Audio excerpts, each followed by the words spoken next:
What's up guys, welcome back to the channel. My name is Robert Rushing and today we're going to do another review. Behind me is the Porsche Taycan, the first all-electric Porsche, and it's the first all-electric vehicle we have at the MPH Club fleet. Now all of these reviews are cars that are in our rental program. You can take this car and drive it for yourself. But today's video is going to be all about reviewing this car. We're going to go over some of the features. We're going to go on the inside, tell you what it's like to drive, and tell you how you can get behind the wheel for yourself. So without further ado, let's get into the review. The Porsche Taycan takes design elements from a bunch of different Porsche models all over the years. One of the first things you might notice looking at this car are the headlights. Now the design is new and looks super aggressive, which we love, but it also has the classic 4 light that appears like an X in the rearview mirror of other cars as you approach in the Porsche, and we just think that's sick. It's a sick way to tie an old design feature into a brand new car. This being Porsche's first fully electric vehicle, you have these charging ports on the side of the car here, and to open and close it, all you do is this little gesture I just showed you right there, swiping your finger under this black part. Now this side, on the passenger side, is the fast charging DC volt plug-in. The other side, the same part of the fender but on the driver's side of the car, is the normal charger that Porsche is going to provide you, but this is a lot faster and a lot more efficient.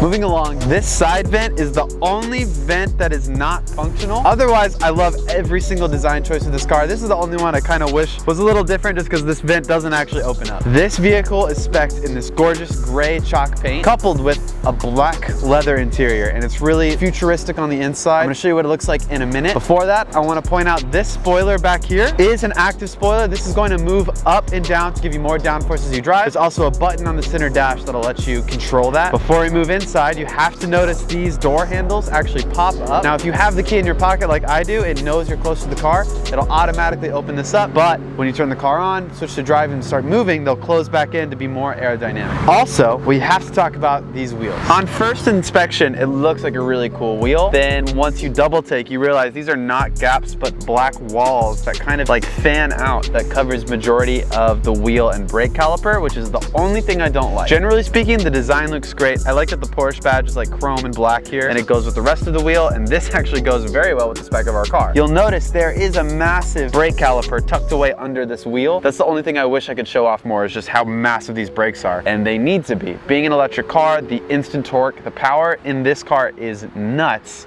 so you need comparable braking power. Speaking of which, let's check out the interior and get closer to the actual driving experience. Now we're on the inside of the Taycan. It is all black leather, super nice, luxurious bolstered seats, and a curved display dash, another touchscreen, and another touchscreen. Now this 3-screen display reminds me of the Lamborghini Urus in a lot of ways. You have your AC controls here, drive modes here, and then your driving essentials here. This has a lot less going on. It's a really simplistic design. It has Taycan here, your cup holders have a nice ambient lighting ring, and there's actually ambient lighting throughout the entire car. Right now it's set to the color blue and it's faint because it's light outside, but you can go into the comfort settings on the center dash and you can find ambient lighting and you can turn on and off colors, choose the color, brightness on the doors, cup holders, center console, and footwell. You can make it look however you want on the inside. This car is super luxurious in the sense that there's a lot of sound insulation. I don't hear anything. Obviously there's no engine in this car. It is motors, it's electric. It is rather silent. Now what I understand is when driving this car, through the speaker system, they've added these sci-fi sounding spaceship sound effects just to give you, the driver, some more auditory feedback, which is exciting, and that's what I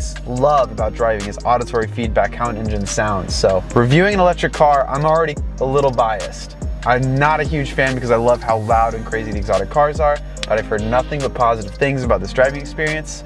So that's what we are about to do now, tell you what it's like behind the wheel. So now we are gonna hit the road. We are dealing with beautiful Florida weather. It is super sunny outside. I do think that the Porsche performs well in all weather terrain.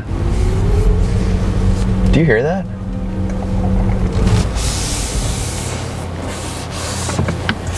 So all the materials are super premium, and you can tell that it's a Porsche. Like the build is there. When I press on panels, like I don't hear rickety plasticky creaks like I was kind of expecting. I was thinking that this wasn't going to be built so well. All the materials are super premium, and honestly that's what you should expect out of a Porsche. It's just there's no engine sound. There's no famous boxer engine.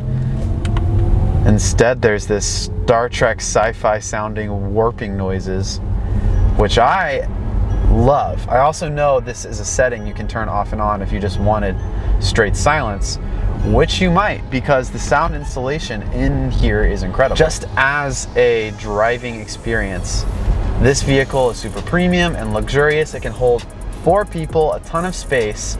It even has a front and a back trunk because there's no engine taking up all of that space. So instead, you just have a lot of extra storage. The battery is the underlying portion of the car. It is beneath all of this awesome technology. So what we're about to do now is we're gonna hit the road where I can actually give this a little bit of power. We'll open her up a little bit and see what it feels like. Now, a lot of people are gonna be looking at this car and gonna compare it to something like the Tesla Model S. But this for sure is slightly more expensive, a little more posh, and just like a sportier look and a sportier driving experience. It's still a Porsche, but just fully electric and has an insane amount of power. I do like all these buttons. They do have a real tactile click sound, which is nice because the design of the interior is so minimalist, so kind of futuristic-y. It's nice that there are still some buttons to actually press.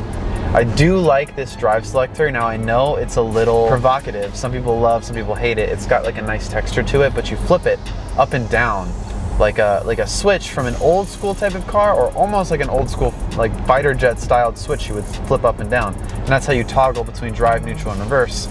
And you do actually have to double click it to go from drive to reverse. You need to go up twice and then down twice back to drive, which is different. So I'm about to take off now. We are at 10 miles per hour in the normal driving mode. After this, we'll try sport. Let's do it right now.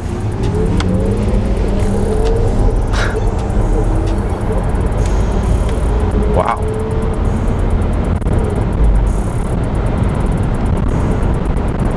Well, it takes turns beautifully.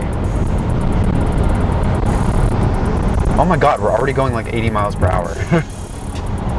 Holy cow. Okay, that like snuck up on me. It wasn't, like right off the bat, it had the instant torque, really similar to other electric car driving experiences like what you might expect out of a Tesla, but this was silent aside from the little sci-fi sounds. I need to do that again. That kind of took me aback. I'm not quite sure how to feel about it. We were going really fast all of a sudden, like I blinked essentially and we were there. Let me run that back one more time. We were in normal and it was a normal type of launch. So what I'm gonna do now is from the main menu, I'm going to turn on sport mode and see if there's a significant difference. So without further ado.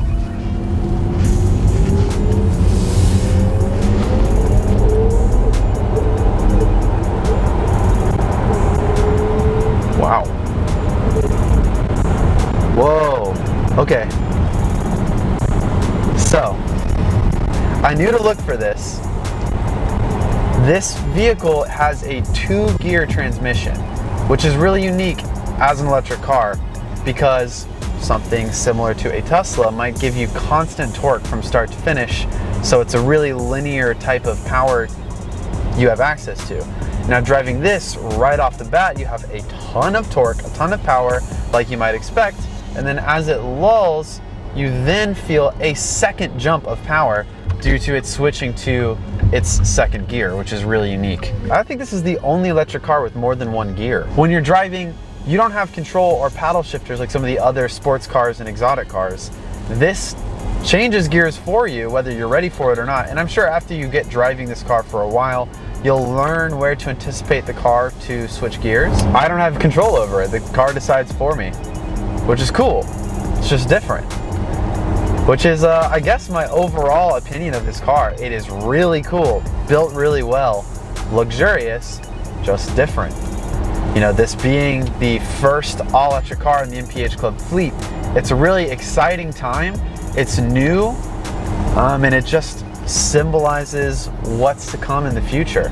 All of these brands that we know and love and are significant parts of our fleet, Lamborghini, Ferrari, McLaren, Rolls-Royce, all of these cars and brands are going to be coming out with their own versions of electric cars And this is really the new normal. This is going to be all we have. And I can imagine flashing forward several years, majority of the fleet, if not all of it, will be electric. I hope you guys, whether you are in South Florida or thinking about reserving this car and shipping it to wherever you are, I hope you enjoy the experience as much as I am right now. Driving these cars is a blast. Okay, this is gonna wrap up our review of the Porsche Taycan. We hope you enjoyed this content. We had a blast filming it, and it's really cool that we get to offer this car alongside of the other luxury and exotics at MPH Club. Now, if you go to our website, you're gonna see all of the different luxury and exotics that are available for rent. Now, if you scroll to Porsche, you're gonna find the first electric addition to the fleet. Thanks again for watching this, guys. If you like the content, please give us a thumbs up. Helps growth of our channel a lot. And clicking the bell icon is gonna let you know when we put out more fire content. We do reviews, we do vlogs, we do little hype videos and how-tos. And if you like it, let us know down in the comments what you want to see next. Now, in the year 2022, a lot of new and exciting cars are going to be coming out. Comment down below which ones you are most excited for. We're going to be getting a lot of these in the fleet, and we're going to get behind the wheel. Going to show you guys a lot of really cool cars this year. Let me know what you want to see, and we'll make it happen. Thanks again. Thanks for watching, and see you in the next video.